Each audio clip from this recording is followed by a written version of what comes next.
Ahoj všichni, vítejte u nového videa a třetí části minisérie o Andrew Cunananovi. Předchozí díl jsme skončili vraždou Jeffa Traila, takže rovnou plynule navážeme. Ve stejný den, kdy Andrew přijel do Chicaga, Marilyn Miglin odjela z Chicaga na služební cestu do Kanady, kde prodávala svou osobní řadu kosmetiky a parfémů. Svému manželovi řekla, že se vrátí v neděli, políbila ho na rozloučenou a opustila dům. A to bylo naposledy, kdy Marilyn Miglin viděla svého manžela Lee Miglina živého. Lee Miglin byl 75letý prominentní realitní developer. Miglinovi byli manželé už 37 let a měli 2 dospělé děti, z nichž jedním z nich byl 27letý začínající herec jménem Duke. Marilyn vyvinula svou vlastní řadu voděodolné kosmetiky a make-upu, zatímco pracovala jako sboristka. A zatímco její manžel budoval své realitní impérium, ona vybudovala své vlastní impérium v kosmetickém průmyslu. Lee se vypracoval z podobního prodejce a byl ochoten a schopen pracovat pro jmění, které za ty roky nashromáždil. Byl popisován jako muž, který se velmi zakládá na svém vzhledu, měl vždy svěží manikúru a Marilyn byla vždy dokonale oblečená podle poslední módy a její účes byl vždy naprosto perfektní. V neděli 4. května se Marilyn vrátila z Kanady do Chicaga a byla překvapená, když její manžel nebyl na letišti, aby ji vyzvedl. Vzala si tedy z letiště taxík do jejich domu na East Town Street a okamžitě, jakmile vyšla do domu, věděla, že je něco špatně. Steven a Barbara Bayerovi si od Miglinových pronajímali dům, který byl velmi blízko domu Miglinových, ale byl na jiné ulici, což znamená, že zadní strana domu Stevena a Barbary byla otočená směrem k zadní straně domů Lee a Marilyn. Steven a Barbara dokonce často viděli Lee a Marilyn, jak večer sedí v kuchyni a večeří, protože si nikdy nezatahovali žaluzie ani závěsy, takže k ním domů vždy bylo vidět. Steven a Barbara se v neděli vraceli domů, když uviděli Marilyn, jak běží k jejich zadním dveřím. Marilyn řekla Stevenovi, že v jejich domě něco není v pořádku, že tam někdo byl, že neví, kde je její manžel, že ji nevyzvedl z letiště a poprosila Stevena, aby s ní šel k ním domů a zkontroloval to. Také mu řekla, že by měl být opatrný, protože v domě viděla pistoli. Dům, do kterého vyšel Steven Bayer, nebyl dům, ve kterém by byl Lee Miglin. Lee byl velmi pečlivý, velmi pořádkumilovný, čistotný, spořádaný a toho dne bylo v domě Miglinových hodně věcí, které se zdály jak Marilyn, tak Stevenovi velmi netypické pro Lee Miglina. Na kuchyňské lince stál velký kelímek zmrzliny Häagen-Dazs. Ten kelímek byl otevřený, byla v něm stále lžička a zmrzlina byla vevnitř rozteklá. Ve dřezu byla poloprázdná plechovka koly. Steven šel nahoru do patra, aby se porozhlédl kolem, ale ten samotný dům ho trošku zmátl, takže se musel vrátit. Dům Miglinových byly totiž původně 2 samostatné řadové domy, ale Lee a Marilyn je zrekonstruovali, spojili a proměnili je v jeden velký dům. Takže spodní část, respektive přízemí, byla propojená, ale horní část, tedy od prvního patra výš, byly stále 2 samostatné domy. Takže pokud jste vyšli po jednom schodišti, tak jste se z patra nemohli dostat na druhou stranu domu.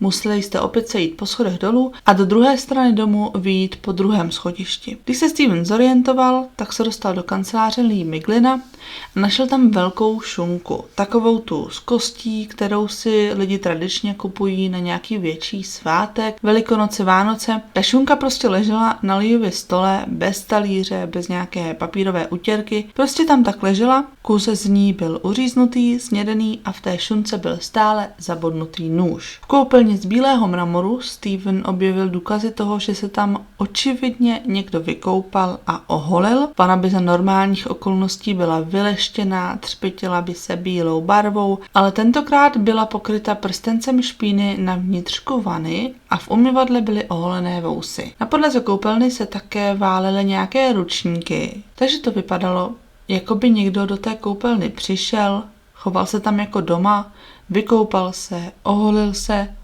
ale už se neobtěžoval po sobě uklidit. Na umyvadle byla také velmi nedbale ponechaná pistole. Nahoře ve 3. patře, kde Lee používal jeden volný pokoj k uskladnění mimosezónního oblečení, našel Steven dveře skříně otevřené, oblečení bylo vytažené ze skříně a rozházené kolem. Steven prošel dům, všechno zkontroloval, byl velmi opatrný, kdykoliv otvíral dveře nebo se něčeho dotýkal, vždy si přetahl přes ruku rukáv, aby nikde nezanechal své otisky prstů a nenarušil tak případné místo činu. Ale v patře nic jiného nenašel. Stále čekal, že najde někoho, jak se tam schovává, nebo že najde tělo Lee Miglina. Ale nenašel nic. Nakonec se dostal až do suterénu, kde našel něco, co mu přišlo velmi zvláštní. V suterénu našel jakousi skrytou kapli, obklopenou stovkami svíček. Což Stevenovi přišlo prostě divný, protože to prostě divný je, že jo. Dům byl naprosto tichý, všechny žaluzie byly zatažené, což nebylo obvyklé. Lee a Marilyn nechávali žaluzie vytažené, měli rádi, když jim do domu svítilo slunce, takže dům opravdu působil takovým zvláštním dojmem. Rozhodně to vypadalo, že tam byl ještě někdo jiný, kromě Lee Miglina. Ze sklepa Steven zamířil do garáže, kde si všiml, že jedno auto chybí. Leeho tmavě zelený Lexus. Naposledy byl Lee spatřen den předtím, v sobotu odpoledne kolem 14:15 manželi Bayerovými. Vyjížděli ze svého parkovacího místa v uličce mezi domy a viděli, že je Lee v garáži. Měl na sobě světlehnědý kabát a vypadalo to, že se věnuje zahradničení, dělal něco s nějakými rostlinami. K manželům Bayerovým byl otočený zády, nemluvili s ním, jen si všimli, že je sám v garáži. Asi o 3 hodiny později, když se Bayerovi vraceli domů, si všimli, že je garáž zavřená, všechny žaluzie jsou zatažené a po Leeovi ani nikom jiném nebylo ani stopy. Ale neměli žádný důvod si myslet, že se něco děje. Bayerovi měli zlatého retrievera jménem Honey, který vyváděl a hlasitě štěkal, když na pozemek přišel někdo, koho neznal nebo se s ním necítil v bezpečí. Honey byl tedy hlídací pes a byl v klidu. Dům Miglinových byl tichý, nebyl tam žádný křik nebo hluk. Bayerovi tedy ani nenapadlo, že by bylo něco špatně. Jakmile Steven v neděli ráno viděl, že Leeovo auto je pryč, mohl jen doufat, že Lee nebyl doma v době, kdy se tam lupič nebo lupiči vloupali. V tu chvíli také dorazila policie, kterou zavolala Marilyn, když Steven začal prohledávat dům. Policie zběžně prohlédla dům, ale viděli a našli to samé, co Steven. Nikdo stále neměl ponětí o tom, kde je Lee, nebo kdokoliv, kdo v domě také pobýval. Stevenova manželka Barbara také odemkla boční vchod do garáže, aby se tam mohla policie také podívat, přestože už v garáži byl Steven a nic tam nenašel. Policie tam nakoukla, nic nenašla, ale když odcházeli, Barbara si všimla, že na zemi vedle džípu, který používal Duke Miglin, když byl ve městě, ležel hnědý balící papír. Barbaře to přišlo velmi divné, protože, jak už jsem se zmínila, Lee byl velmi pořádkumilovný, byl velmi pečlivý, pokud šlo o pořádek. Barbaře se to vůbec nezdálo a kvůli tomu, dokonce i poté, co garáž zkontrolovala policie, se tam Barbara vrátila, aby se ještě jednou přesvědčila, že je všechno v pořádku. Věděla, že Lee Miglin by nikdy nenechal ten balící papír takhle pohozený na zemi. Barbara šla k tomu papíru a trochu ho nadzvedla a tehdy uviděla krev. Tělo Lee Miglina bylo nalezeno pod džípem. Jeho vražda byla tou nejkrutější vraždou, kterou Andrew Cunanan spáchal. Jeho krk byl 7krát nebo 8krát přeříznut obloukovou pilou a několikrát byl bodnut šroubovákem do hrudníku. 2 z těchto bodnutí šly přímo do jeho srdce. Zvláštní bylo, že v žádném svršku, který měl Lee na sobě, nebyly žádné díry. Měl na sobě triko a přesto měl ještě zapínací košili. Ani v jednom z toho nebyly žádné díry, takže se předpokládalo, že buď byl nahý, když se vražda stala, nebo minimálně od pasu nahoru, a po té vraždě ho Andrew znovu oblékl. A nebo mu Andrew minimálně zvedl to triko a košili nebo vyhrnul nahoru, pobodal ho a pak oblečení zase stáhl dolů. V každém případě to zní velmi zvláštně. Kolem kotníků měl 8krát omotanou oranžovou prodlužovací šňůru a bílou zahradnickou rukavici s červenými tečkami na prstech a na dlani měl v ústech jako roubík. Ještě zaživa byl brutálně zbyt nějakým blíže neidentifikovaným předmětem. Měl nejméně 2 tucty ran do hlavy a obličeje. A kolem celé hlavy měl také omotanou maskovací pásku. pouze s malým otvorem pro jeho nosní dírky, aby mohl dýchat. No a jakoby ta řezná zranění na krku, bodná zranění na hrudi a to bití nestačilo, tak Andrew mu ještě hodil 2 pytle betonu na hrudník a zlomil mu všechna žebra. Lee měl na sobě jednu černou semišovou botu značky Ferragamo, ta druhá nebyla nikde k nalezení. Zbraň, která byla nalezena v koupelně, se ukázala jako falešná.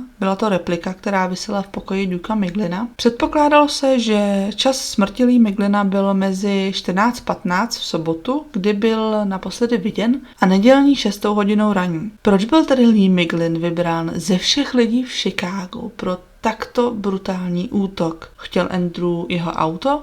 Chtěl od něj peníze? V domě nechybělo mnoho věcí, které by naznačovaly, že tam Andrew přišel kvůli loupeži. Očividně vzal auto, sebral $2000 v hotovosti, nějaké náhodné šperky, které patřily Marilyn, 2 kožené kabáty, z nichž jeden patřil Dukeovi, pár obleků a asi tucet párů černých ponožek. A to bylo všechno. Ze všech věcí, které Miglinovi měli, ze všech těch drahých šperků, ze všeho toho bohatství, které určitě doma měli. No a to samozřejmě začalo ten obrovský skandál, který zastínil tu samotnou tragédii smrti Lee Miglina. Byl Lee gay? Pozval Andrewa k sobě domů, aby s ním strávil víkend, když jeho žena byla mimo město? Ze všech těch důkazů bylo celkem jasné, že vrah se cítil v domě jako doma a nijak nespěchal se svým odchodem.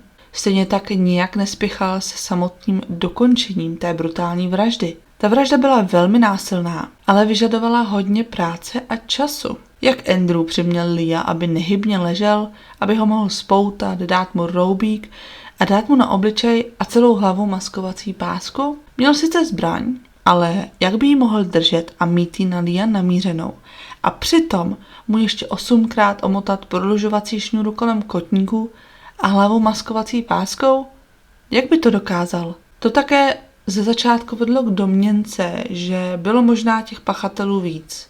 Ale jakmile si všichni uvědomili, že to byl Andrew, kdo spáchal tenhle zločin, začaly se šířit pomluvy, že se Lee dobrovolně nechal svázat, spoutat, dát si roubík. Velmi to připomínalo S&M a bondáž a vědělo se, že se o tyto věci Andrew zajímá. Takže lidé začali mluvit o tom, že Lee mohl být gay, Lee a Andrew se mohli potkat už dříve, nebo dokonce spolu mít nějaký vztah. Lee Miglin byl starší, úspěšný, bohatý muž, Andrew byl mladý, nebohatý, nepříliš úspěšný a v podstatě to byl gigolo, který se zaměřoval na starší bohaté muže. Andrew si dal s vraždou Lee Miglina opravdu na čas. Prakticky ho mučil. To úplně neříká, že tam byl jen proto, aby ho okradl, zabil a odjel. Bylo to osobní, o čemž vypovídá i útok na obličej. Nebyl to náhodný akt násilí. Andrew byl na tohoto muže zřejmě kvůli něčemu naštvaný. Měl vůči němu osobní zášť. Kdyby mu šlo jen o peníze a auto, tak by ho jen svázal a střelil do hlavy. Ale to neudělal. Dal si záležet na tom, aby tento muž trpěl. A pak se jen tak poflakoval po jeho domě, dal si koupel, oholil se, nechal své vousy a svou DNA po celé koupelně, dal si trochu šunky, dal si zmrzlinu, dal si kolu, přenocoval. Věděl přesně, kde v tom obrovském domě Lee schovává své mimosezónní oblečení. Nešlo o násilné vniknutí do domu a sousedovic pes Hany nevydal ani hlásku. Pes, který neměl rád cizí lidi a vždy to dával hlasitě najevo. Podle určitých skutečností to dokonce vypadalo, že Andrew byl v domě Miglinových už od pátku. Červený jeep Davida Metzna byl v pátek večer viděn zaparkovaný o ulici dál od domu. V sobotu byl přemístěn za roh do jiné ulice. Zdálo se tedy, že Andrew byl v sousedství celý víkend. Na jeepu byly dokonce pokuty za parkování. Také bylo mnoho lidí, kteří Andrewa znali, kteří vypověděli, že jim řekl o tom, že zná bohatého developera v Chicagu, který se o něj finančně stará. I Andrewův otec Pete Cunanan uvedl, že mu Andrew vyprávěl o nějaké bohaté rodině z Chicaga, se kterou má blízký vztah a tráví s ní spoustu času. Otázkou ovšem je, zda můžeme věřit čemukoliv, co říká Pete Coonanen. Ovšem faktem zůstává, že Lee měl syna přibližně ve věku Andrewa, který žil v Los Angeles v Kalifornii. Duke Miglin se v LA snažil prosadit jako herec, žil v bytě s jedním mužským spolubydlícím, což mnoho lidí považovalo za divné a podezřelé, protože Duke měl úplně v pohodě dost peněz na to, aby si mohl dovolit bydlet sám. Mohlo se stát, že se Andrew na svých cestách v Kalifornii setkal s Dukem? Andrew byl známý tím, že cestoval po celé Kalifornii. Byl často v LA, byl v San Diego, byl v San Francisku, byl prakticky všude. Co když Duke byl také gay? Mohli se Andrew a Duke znát? Rodina Miglinových zcela popřela, že by Andrewa znali, že by ho někdy vůbec viděli, nebo s ním Lee měl nějaké spojení nebo vztah. Ale člověka ty okolnosti prostě nutí k zamyšlení, že jo? Andrew byl gay, který se dostal do povědomí lidí tím, že vraždil další gaye. Muže, se kterými měl nějaké osobní neshody a rozepře. To pro Leea nevypadalo vůbec dobře. Zvláště, když vezmeme v potaz to množství času, které Andrew v domě Miglinových strávil. Jeden kamarád Duka Miglina, Jack Schaffner, uvedl, že kdysi před lety se setkal s rodinou Miglinových na letišti v Los Angeles. Byli v luxusním salonku jedné letecké společnosti a čekali na svůj let na Havaj. Stejně tak ale ještě čekali, až dorazí Duke. A zatímco Jack mluvil s rodinou, Duke skutečně dorazil a přivedl sebou dalšího kamaráda.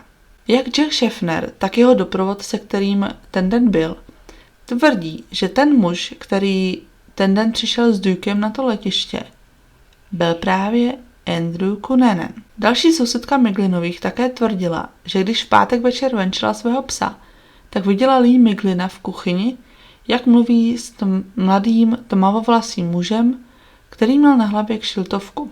Bruce Kirschner, majitel Obelisku, knihkupectví ve čtvrti Hillcrest, kam Andrew často chodil, uvedl, že Andrew často mluvil o Dukeovi i Lee Miglinovi, že se s Dukem velmi dobře znal a často spolu trávili čas.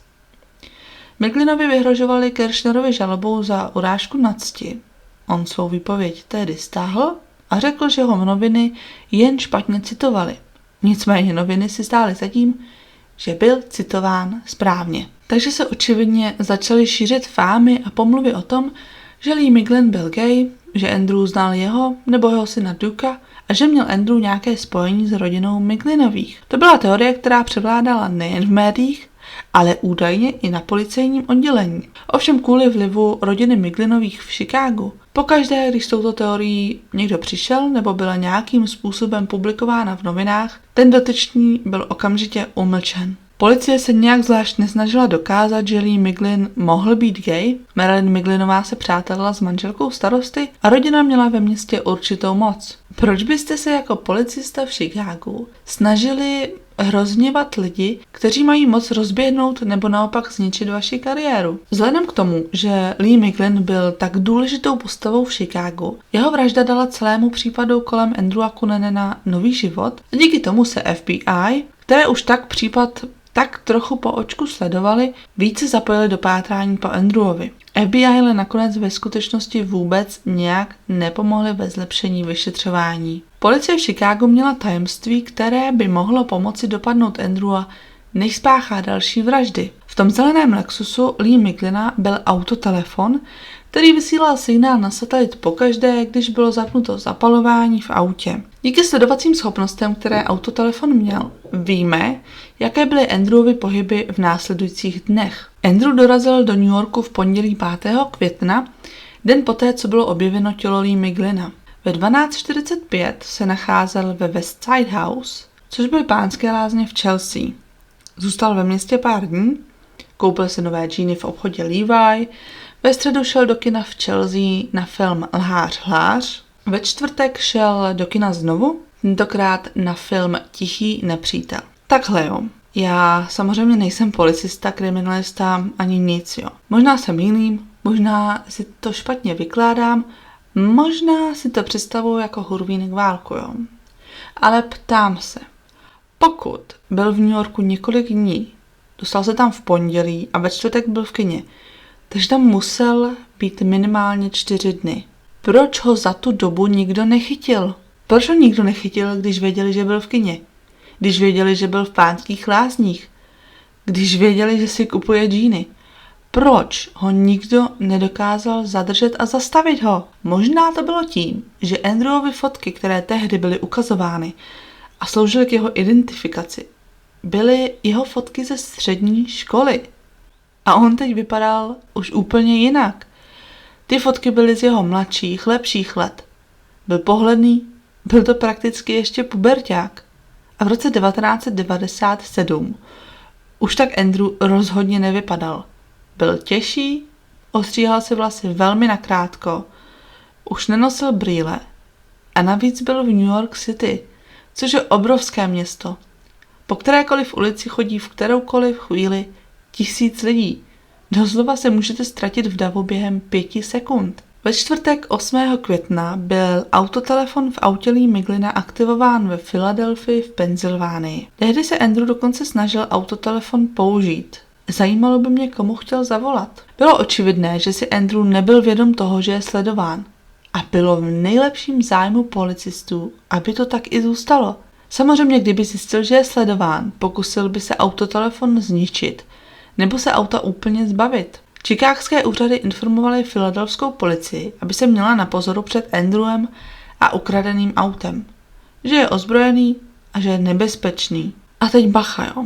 V pátek 9. května Chicago Tribune přineslo zprávu, že FBI sleduje Andrewa přes jeho autotelefon a že byl lokalizován ve Filadelfii. Policejní vysílačky ve Filadelfii nebyly nějak zakódované pro nikoho, kdo měl policejní skener, což noviny často měly právě z tohoto konkrétního důvodu. Mohli tak slyšet všechny informace o Andrewovi, jeho popis a vše, co se s ním děje, protože to bylo pravidelně vysíláno přes policejní rádio.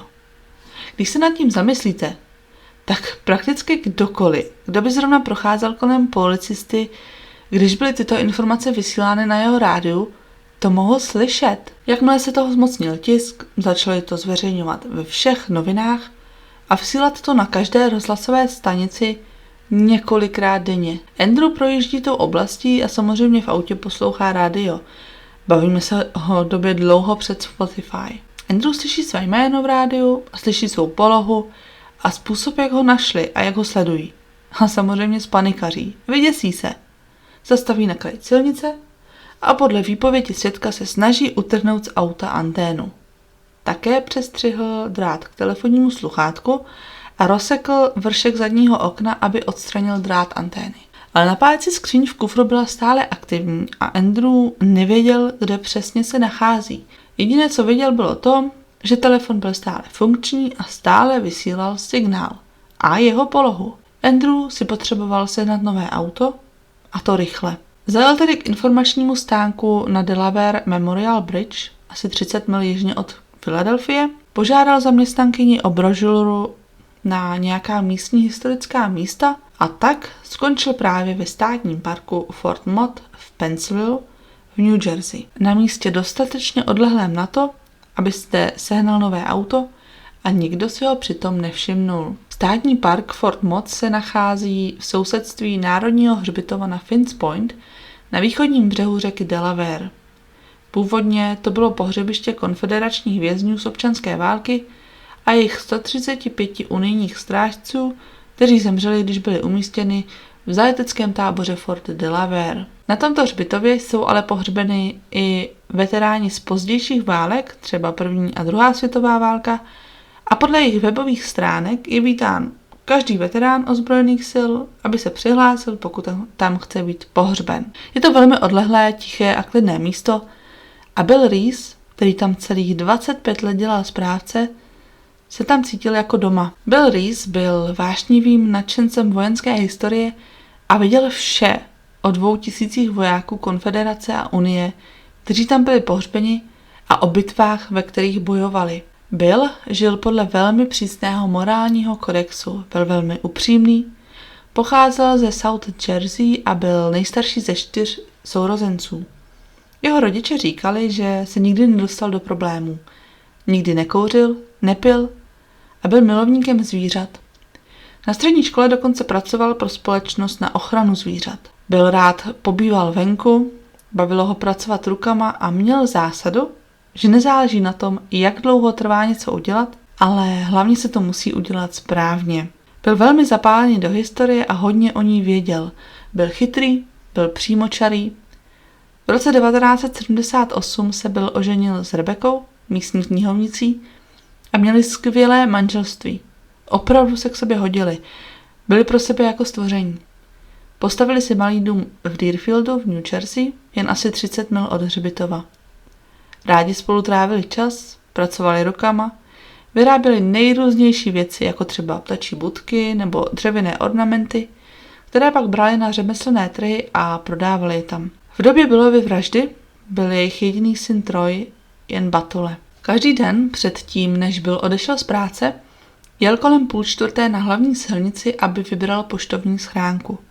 Pak se vrátil do chaty správce, poštu tam nechal, vše zamkl a vydal se domů. Bill měl své návyky. Tohle byla jeho každodenní rutina a bez výjimky ji dodržoval. Rebecca zavolala Billovi kolem 1:30 odpoledne a zeptala se ho, jestli platí to, že spolu budou večeřet. On řekl ano a ona zavěsila, aniž by věděla, že je to naposledy, co mluvila se svým milovaným manželem. Je možné, že Andrew viděl Billa, jak vyzvedává poštu na hlavní silnici ve svém červeném pick-upu a následoval ho zpět na hřbitov do chaty správce. Dodnes se neví, jak si Andrew Billa vybral, možná to bylo naprosto náhodné. A bylo to proto, že zjistil, že ho policie sleduje, potřeboval se zbavit svého auta a sehnat si jiné. Když se Andrew dostal k chatě správce hřbitova, zaparkoval auto Lee Miglina a vešel do chaty bočním vchodem. Když se Bill Reese nedostavil domů z práce včas, jeho žena začala mít obavy. Jak už jsem řekla, Bill měl své návyky, svou rutinu, svůj denní rozvrh, přesně ho dodržoval a nikdy nechodil pozdě. Rebecca měla strach, že se Billovi mohlo něco stát. Mohl někam spadnout nebo si ublížit. Billovi totiž bylo nedávno diagnostikováno rané stádium svalové dystrofie a on si na to stále zvykal, adaptoval se. Takže se jeho žena obávala, zda neměl nějaký úraz. Hřbitov byl odlehlý, nechodilo tam mnoho lidí, pravděpodobně by si tedy nemohl sehnat pomoc. A tak Rebecca vzala jejich syna Troje a jela se podívat na hřbitov. Když dorazila k chatě správce, hned si všimla, že brána zůstala otevřená. A tehdy se opravdu začala bát, protože věděla, že byl stejně tak jako Lee Miglin byl velmi pečlivý. Byl hrdý na svou práci, vážil si ji. Ke hřbitovu měl velkou úctu. Tu bránu by nikdy jen tak nenechal otevřenou. Rebecca vyšla do chaty a zavolala na Billa, ale v jeho kanceláři po něm nebylo ani stopy. Na stole mu ležela otevřená Bible a z rádia hrála křesťanská hudební stanice. Ale Bill tam nebyl. A tak zvedla telefon a z chaty zavolala svému otci.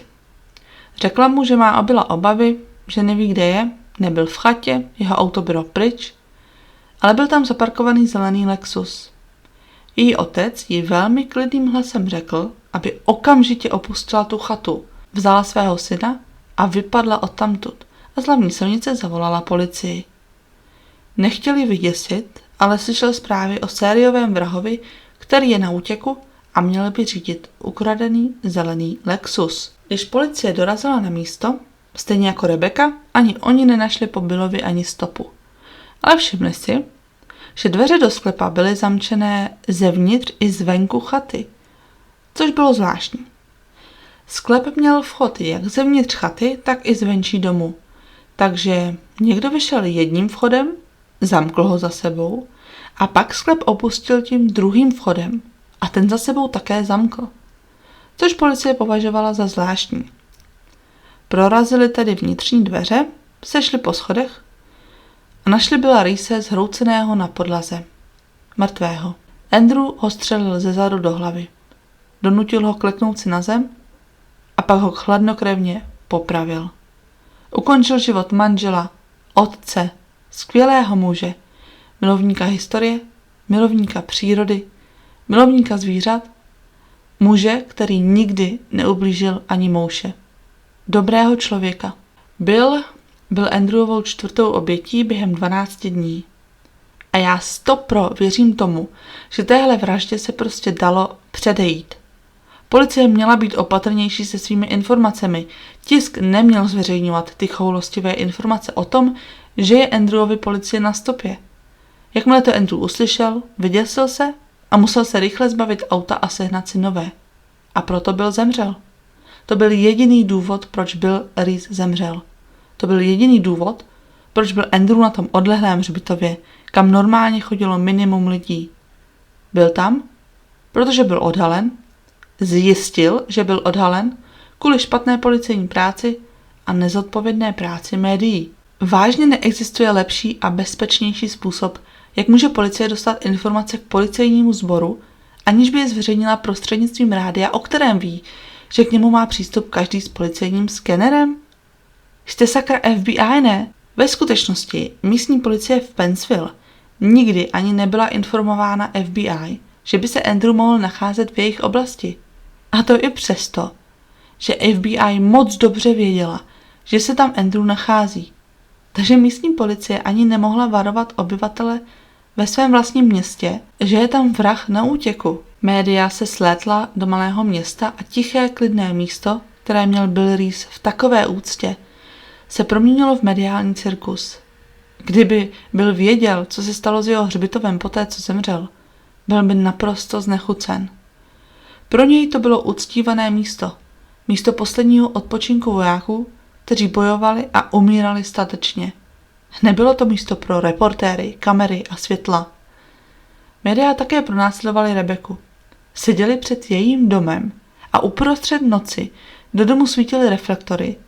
Když se snažila spát, musela se svým synem hledat klidné místo ve svém vlastním domě a schovávat se před novináři, a to hned poté, co byl její milovaný manžel zavražděn. Policie nakonec došla k závěru, že Andrew neměl žádný předchozí vztah s Billem Reesem, že to byl jen zločin z příležitosti.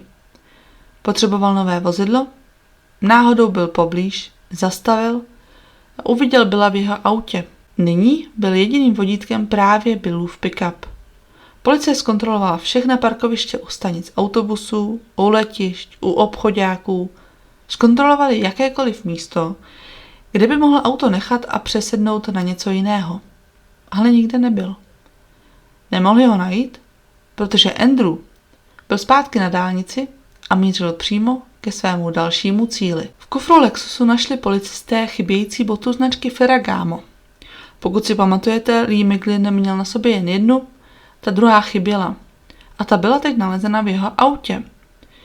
To vedlo ke spekulacím, že se Andrew možná pokusil vzít tělo Lee Miglina sebou.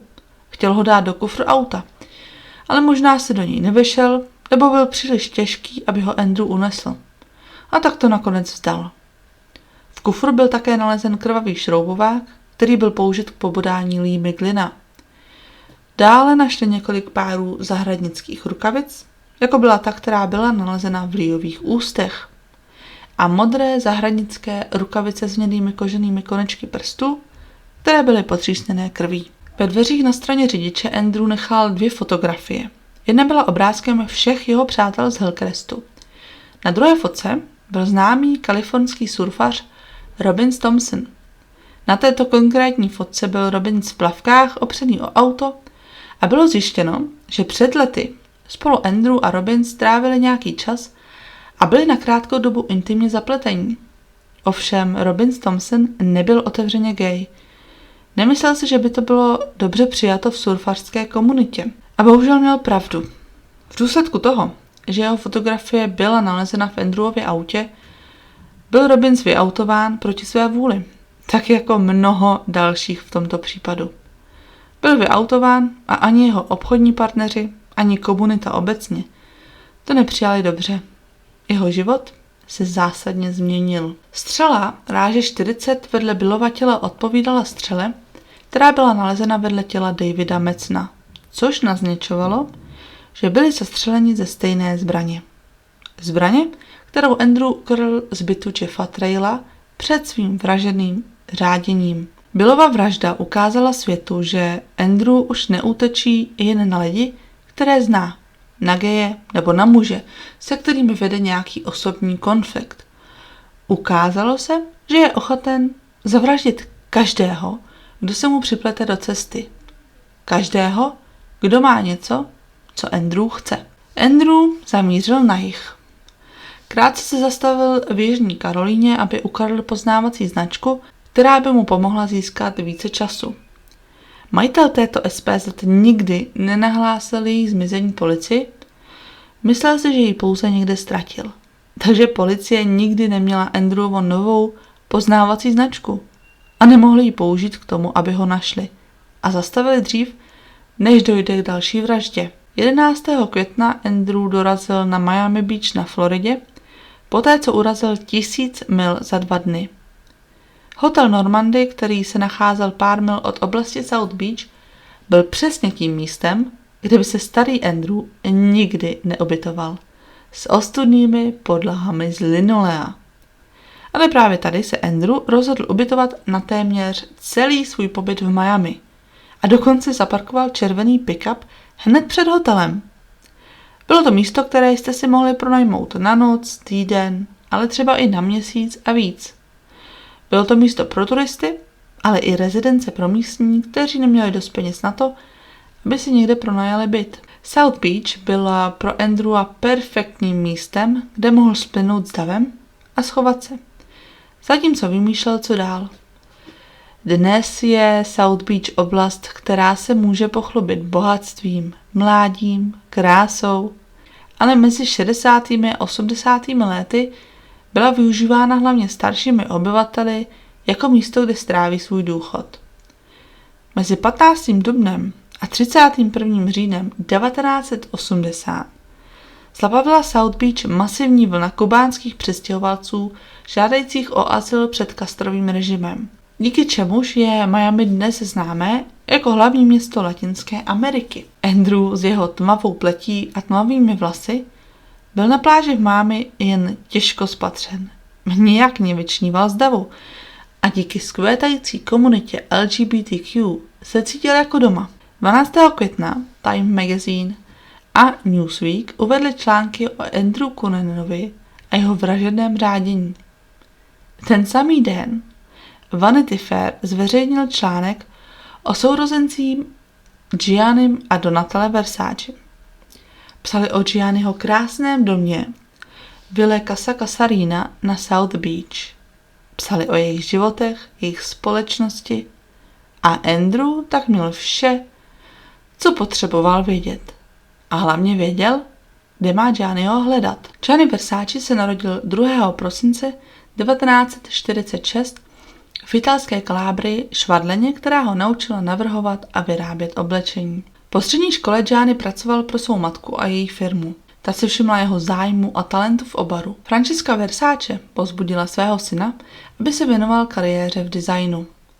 Uvádí se, že když byl Gianni malé dítě, byla pracovna jeho matky jeho hernou a on raději zůstával uvnitř a učil se od ní šít, než aby si šel ven hrát s dětmi svého věku. Nemůžu si pomoct. A vzpomenout si na to, jak vyrůstal Andrew. Podobně, ale vlastně úplně jinak. Když byl Andrew malý, jeho duševně nemocná matka ho držela uvnitř, aby dělal společnost a nakládala na jeho bedra své úzkosti a problémy. Versace také nechodil ven s ostatními dětmi a zůstával doma se svou matkou, ale z úplně jiného důvodu. Učil se uměleckému řemeslu, dostával strukturu a znalosti, které ho mladá mysl potřebovala. Místo toho, aby byl využíván jako provizorní manželský poradce a životní kouč, nechal se Gianni učit a formovat svou matkou, což je přesně to, co je úkolem každého rodiče. V roce 1965 si Francesca Versace otevřela butik vedle své dílny a s naprostou důvěrou jej předala svému synovi, aby ho vedl a řídil. 27. června 1981 zemřela Gianniho matka ve věku 58 let. Když Gianni mluvil o matčině smrti, řekl: v dospělosti jsem se naučil jí milovat naprostou odevzdaností a dokázal jsem opravdu ocenit její sílu. Na jedné straně Andrew Cunanan, který se za svou matku styděl, za její nízký původ, za její duševní křehkost a na druhé straně Gianni Versace v úctě ke své matce, že některá ho učila, věřila v něj a podporovala ho. Skutečný důkaz toho, jak rodičovství utváří život dítěte. Nejen jeho dětství, ale i život v dospělosti. Gianniho matka mohla velmi jednoduše zařídit, aby se styděl za to, o co se zajímá. Mohla mu říct, že muži přeci nešijí šaty. Mohla rozdrtit ambice a kreativitu svého malého syna, aby si cítil, jako by to, co chtěl a v co doufal, nebylo přirozené nebo přijatelné. Mohla v něm vzbudit pocit sebenenávisti a pochybnosti o sobě samotném. Ale Gianni byl zcela přijat osobou, na které dítě závisí, aby stanovila měřítko toho, jaký ze sebe bude mít po celý život pocit. Vyrůstal se stabilním a silným sebevědomím. Vyrůstal s vědomím, kdo je a chtěl, aby i všichni ostatní věděli, kdo je. Nemusel si vymýšlet fantazijní svět, odkud pochází. I přesto, že pocházel ze skromných začátků, i když nepocházel z peněz. Nepotřeboval si vymýšlet jiné zázemí, aby si ho lidé vážili. Byl hrdý na to, odkud pochází. Byl hrdý na to, čeho dosáhl. Byl hrdý na to, kým byl. V roce 1972 si Gianni přestěhoval do Milána, kde začal navrhovat pro jiné italské oděvní společnosti a v roce 1978 uvedl na trh svou vlastní módní řadu pro ženy. Jeho sestra Donatella pracovala jako tvůrčí vedoucí a jeho bratr Santos se staral o obchodní stránku společnosti jako její generální ředitel. Versaceho společnost byla vždy rodinná záležitost. Rodina pro Gianniho byla neuvěřitelně důležitá a se svými sourozenci si byl vždy velmi blízký, zejména s Donatellou, kterou považoval za svou můzu. V 80. letech dokonce vytvořil parfém inspirovaný právě Donatellou, nazval ho Blond a dal jí její vlastní značku Versus. Versace vytvářel oblečení, ve kterém se ženy cítily sexy. Gianni opravdu miloval tvar ženského těla, úhly boků, tvar chodidel, křivky tváře. Chtěl dělat oblečení, ve kterém se ženy cítí tak, jak je on sám viděl. Lákavé a krásné. Gianni Versace se ocitl na South Beach, když se svým dlouholetým partnerem Antoniem Di Amikem cestovali na Kubu. Měli mezi přistání v Miami a Gianni požádal svého rodiče, aby je provezl městem. A on se do toho místa zamiloval. Vilu Casa Casarina koupil v roce 1992. Nacházela se na Ocean Drive na Miami Beach.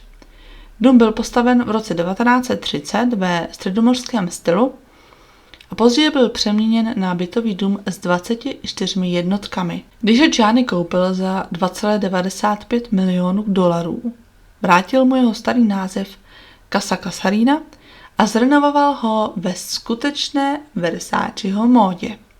Za 3 roky utratil $32 milionů za přeměnu nemovitosti na skutečné umělecké dílo s 10 ložnicemi a 11 koupelnami. Mozaika u bazénu byla vyrobena z více než 1 milionu dlaždic z kousky skutečného 24-karátového zlata. Sídlo mělo mramorové podlahy, vitráže na oknech. V jedné koupelně byl dokonce mramorový záchod s prkínkem ze 24-karátového zlata za $10,000. Dům vyobrazoval Gianniho obdiv k řecké a římské mytologii a logo jeho módní značky, hadem ozdobená hlava medúzy, bylo možné nalézt prakticky všude po domě. V květnovém čísle Vanity Fair se psalo o tomto domě, byly tam fotky Gianniho a Donatelly, jak mají piknik v parku hned naproti přes ulici od vily. Tento článek nejenže ukázal Andrewovi, kde může Gianniho najít, ale také mu dal důvod, aby tohoto muže nenáviděl. Versace se otevřeně hlásil ke své sexuální orientaci. Byl na to hrdý. Byl hrdý na to, že je gay a lidé ho tak přijali. A to v době, kdy ještě obecně lidé nebyli příliš tolerantní ohledně homosexuality. Gianni Versace byl v podstatě vnímán jako neoficiální starosta South Beach. Byl milován místními obyvateli, byl k ním přátelský, rozhodně nezůstával skrytý ve svém domě. Byl otevřený, přátelil se s lidmi, byl velmi oblíbený. Měl tak úžasný životní styl, byl tak úspěšný, že si to ani Andrew, tvůrce těch nejskvělejších identit, nikdy nedokázal představit. Zda Andrew přijel do Miami již s cílem zabít Versaceho, nebo zda to bylo rozhodnutí, které učinil až tam, se nikdy nedozvíme. Ale myslím, že můžeme říct, že důvodem, proč Andrew Gianniho zabil, byla žárlivost. Andrew zůstal v Normandy hotelu několik týdnů a Billův červený pick-up nechal zaparkovaný celou tu dobu před hotelem. Přemístil ho až 12. června do městských garáží na 13. ulici, hned za rohem od sídla Versaceho. Andrew dal recepční v hotelu Miriam Hernandez francouzský pas a řekl jí, že je turista a že je jen na návštěvě. Nejprve si pronajímal pokoj na dny, ale nakonec si začal pokoj pronajímat po týdnech. A řekl Miriam, že hledá byt, ale zatím nenašel žádný, který by se mu líbil. Miriam řekla, že byl tichý, držel se v ústraní, většinou zůstával celý den v pokoji, jen kolem 8. nebo půl 9. večer odcházel, aby si někde koupil nějaké jídlo, které pak zase jedl ve svém pokoji. Celé dny trávil sám ve svém pokoji, četl knihy o důležitých lidech, kteří žili důležité životy, což pro něj byl způsob rozptýlení a způsob, jak zapomenout na své vlastní životní podmínky. Každý den si koupil a vypil láhev vodky. Někdy ji otevřel a vypil přímo před tím prodavačem, který mu ji právě prodal. A nevzdal se ani drogové závislosti. Jeden z dalších obyvatel hotelu, jistý Ronnie, seděl každý den venku, kouřil a jen tak nějak pozoroval okolní dění. A často vídal Andrewa, jak odchází z hotelu, na hlavě nasazenou šiltovku. Ronnie se často snažil být přátelský, zdravil Andrewa, ale ten na to nikdy nějak nereagoval, až jednoho dne Andrew přeci jen přišel k Ronniemu, aby se ho zeptal, kde by mohl sehnat trochu koksu. Začal si pravidelně kupovat crack od Ronnieho známého, a to 3x až 4x týdně. V důsledku toho se jeho finanční prostředky samozřejmě začaly tenčit a on tak začal procházet gay pláže a ostatní hotely poblíž Normandy hotelu a hledat muže, kteří by mu zaplatili za sex.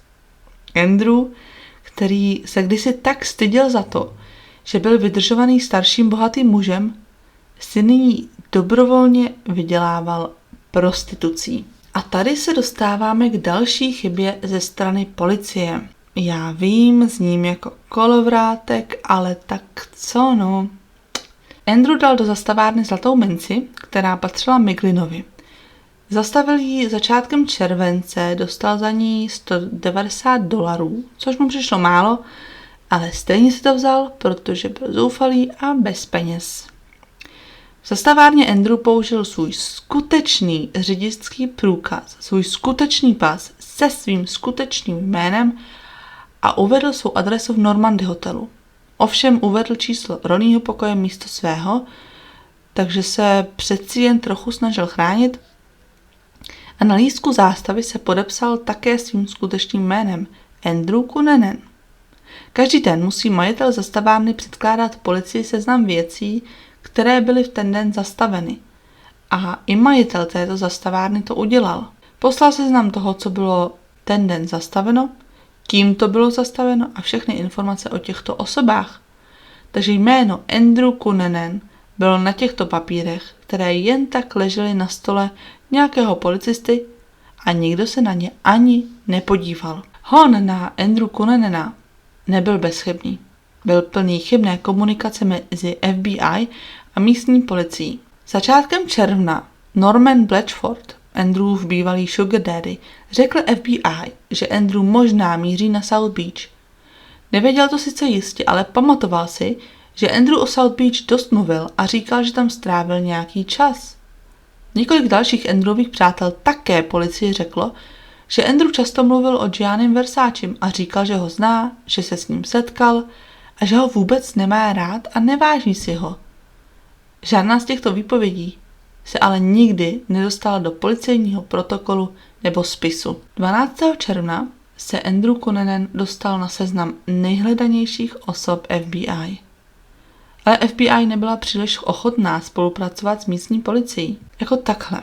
Já samozřejmě nejsem Američan, takže do toho moc nevidím a upřímně nevím, jak to ve skutečnosti chodí, ale ze všech seriálů a filmů a Bůh ví čeho jsem vždycky měla dojem, že FBI má tak trochu pocit, že jsou lepší než běžní policisté. A agent FBI, který se cítí nadřazený běžnému policistovi, může způsobit problémy s komunikací, kdy FBI má pocit, že místní policisté nemusí vše vědět, že si to skvělá FBI dokáže vše vyřešit sama. A názory a odbornost místních policistů může být často přehlížena. Miamská pobočka FBI je nejvytíženější, hlavně proto, že Miami je přímo uprostřed obchodu s drogami.